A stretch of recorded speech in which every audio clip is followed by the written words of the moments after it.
Big boss house లో మరో elimination పూర్తయింది. ఇక ఈ వారం సోనియా తన ప్రయాణాన్ని ముగించుకొని బయటకు వచ్చింది. ఎలిమినేట్ అయిన ప్రతి ఒక్క కంటెస్టెంట్ కూడా బిగ్ బాస్ బజ్ లో పాల్గొంటారు. ఇక ఈ షోకి హోస్ట్ గా అర్జున్ వ్యవహరిస్తున్న సంగతి తెలిసిందే. ఇక ఇందులో భాగంగా ఈ షోకి సోనియాని ఆహ్వానించిన అర్జున్ దిమ్మ తిరిగే ప్రశ్నలు అడిగాడు సోనియాని.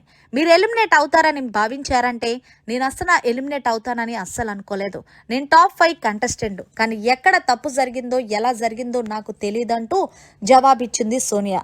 సరే, మేమైతే అనుకుంటున్నాము మీరు బయటకు రావడానికి కారణం మీ పెద్దోడు చిన్నోడని. దానికి మీరేమంటారు అంటే అది మీరు అనుకుంటే సరిపోదు, మేము కూడా అనుకోవాలంటూ దిమ్మ తిరిగే ఆన్సర్ ఇచ్చింది. సరే, మీ పెద్దోడైన నిఖిల్ గురించి మీరేం చెప్తారంటే నిఖిల్ గురించి ఏం చెప్పాలి, నిఖిల్ గురించి ఎంత చెప్పినా తక్కువే అవుతుంది. ఎందుకంటే టాస్కులు అనగానే 100% ఎఫెక్ట్ పెట్టి ఆడతాడు. అలాగే హౌస్ లో అందరితో కూడా తన ప్రవర్తన బాగుంటుంది.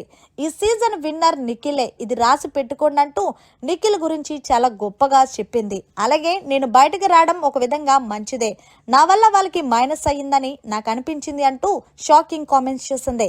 సరే, మరి పృథ్వీ గురించి ఏం చెప్తారు అంటే పృథ్వీ కొంచెం అగ్రెసివ్ అవుతూ ఉంటాడు. అప్పుడప్పుడు నేను కంట్రోల్ చేస్తూ ఉండేదాన్ని. ఇప్పుడు నేను బయటకు వచ్చేసాను కాబట్టి నిఖిల్ చూసుకుంటాడులేవాడిని, కానీ టాస్కులు అయితే 100% ఎఫెక్ట్ పెట్టి ఆడతాడంటూ ఈ సీజన్ విన్నర్ నిఖిల్ అవ్వాలి, రన్నర్ పృథ్వీ అవ్వాలంటూ తన మనసులోని మాట బజ్లో చెప్పింది. మరి విష్ణుప్రియ గురించి ఏం చెప్తారంటే విష్ణుప్రియ గురించి ఎంత తక్కువ మాట్లాడుకుంటే అంత మంచిది. నేను హౌస్లోకి వెళ్ళిన కంటెస్టెంట్స్లో నాకు నచ్చలేని పర్సన్ విష్ణుప్రియ అనే చెప్పాలి. ఎప్పుడు అడల్ట్ జోక్స్ వేసుకుంటూ పృథ్వీ వెనకాల తిరగడం తప్ప ఏ ఒక్క టాస్క్ లో ఆమె పెర్ఫార్మెన్స్ చేసింది లేదు. కానీ నాకు ఒక డౌట్, ఆమె హౌస్ లో ఉంది, నేను ఇక్కడ ఉన్నాను, ఏంటో జీవితం అంటూ నవ్వుకుంది.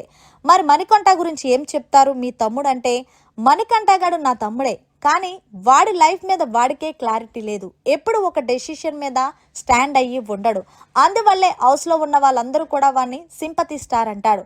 వాడు కూడా టాప్ 5లో ఉండొచ్చు, వాడి గేమ్ బాగుంటుంది కానీ అది కాన్సన్ట్రేషన్ చెయ్యడంటూ చెప్పుకొచ్చింది.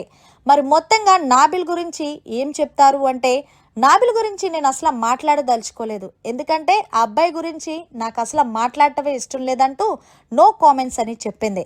మరి టాప్ 5లో ఎవరుంటారు అంటే ఖచ్చితంగా ఈ season winner Nikhil, runner Prithvi, అలాగే మణికంఠ అండ్ యష్మి, అలాగే విష్ణుప్రియ అంటూ చెప్పుకొచ్చింది. మరి విష్ణుప్రియ నీకు ఇష్టం ఉండదు కదా అని అడిగేసరికి ఇష్టం ఉండదు, కానీ ఖచ్చితంగా టాప్ 5లోకి వెళ్తుంది అంటూ చిన్న స్మైల్ ఇచ్చింది. మరి మొత్తంగా బిగ్ బాస్ బజ్లో సోనియా మాట్లాడిన మాటలపై మీరేమంటారనేది కామెంట్ చేసి తెలియచేయండి. మరిన్ని లేటెస్ట్ అప్డేట్స్ కోసం చూస్తూనే ఉండండి మన ఛానల్. అమ్మా దేవుడా.